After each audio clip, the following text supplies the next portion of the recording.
CBSE பள்ளி போல தனியார் பள்ளிகளில் ஒரு வகை மாணவர்கள் குடிமக்கள் உருவாக்கப்படுகிறார்கள். இரண்டாவது, அரசு பள்ளியிலே படிப்பவர்கள்.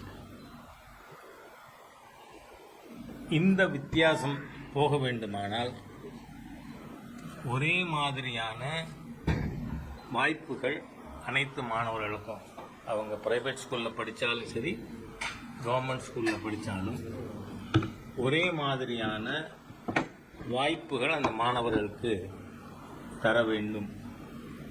அதுதான் நேஷனல் எஜுகேஷன் பாலிசியினுடைய பிரதான அம்சம். முன்ன திராவிட முன்னேற்றக் கழகமும் காங்கிரஸும் மத்தியிலே கூட்டணியில் இருக்கும் பொழுது, அப்பவே ராஜீவ்காந்தி பிரதமராக இருக்கிறதே இந்த நேஷனல் எஜுகேஷன் பாலிசி ஃப்ரேம் பண்ணப்பட்டது. அதில் உள்ளூர் மொழி, ஆங்கிலம், மூன்றாவதாக ஹிந்தி அல்லது சம்ஸ்கிருதம் தான் இருந்தது. இவங்க ஆட்சியில் இருந்த 10 வருஷமும் கூட அப்படித்தான் இருந்தது. ஆனால் அப்போவெல்லாம் வாயில் நல்ல பிளாஸ்டிக் போட்டு சீல் பண்ணி வச்சு கொண்டு இருந்த திராவிட முன்னேற்ற கழகம் இப்போ அது பற்றி ரொம்ப கூச்சல் போட ஆரம்பிச்சிருக்காங்க. சரி, இன்னைக்கு கூட முதலமைச்சர் என்ன சொல்றாரு, இருமொழி கொள்கை தான் எங்கள் கொள்கைன்னு. அப்படியா இருந்தா உங்க குடும்பம் நடத்துகிற சன்ஷைன் மாண்டிசோரி ஸ்கூல்ல நீங்க 3வது மொழியா எதுவும் வச்சிருக்க கூடாதுல்ல.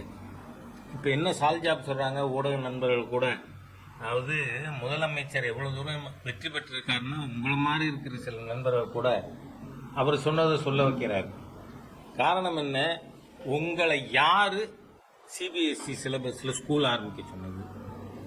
உங்க தகப்பனார் கொண்டு வந்த சமச்சீர் கல்வி இருக்குல்ல, நீங்க அதுல ஆரம்பிச்சிருக்கணும். நீங்க சிபிஎஸ்சி சிலபஸ் என்னவோ நாடு பூரா சேர்ந்து ஸ்டாலின் குடும்பத்துக்கிட்ட நீங்க சிபிஎஸ்சி ஸ்கூல் ஆரம்பிக்கணும்னு கேட்டு அதனால இவங்க ஆரம்பிச்சது மாதிரி இல்ல. எதுக்கு ஆரம்பிச்சிருக்கீங்க? 1 லட்சம் 1.5 லட்சம் ஃபீஸ் அப்பதானே வாங்க முடியும்.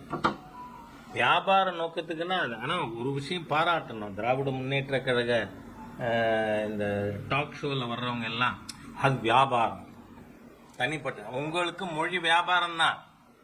ஹிந்தி சம்ஸ்கிருதம் சொல்லி கொடுத்தா 1.5 லட்சம் ஃபீஸ் வாங்கலாம். அதுக்காக என்ன ரெட்ட வேஷம்? ஸ்டாலின் அவர்களுக்கு எள்ளு முனை அளவேனும் தமிழ் பற்று இருக்குமானால் உங்க சன்ஷைன் ஸ்கூலை நீங்க சமச்சீர் பள்ளிக்கூடமா மாத்துங்க. எத்தனை ஸ்டூடெண்ட் அதில் கண்டினியூ பண்றாங்கன்னு பார்ப்போம்.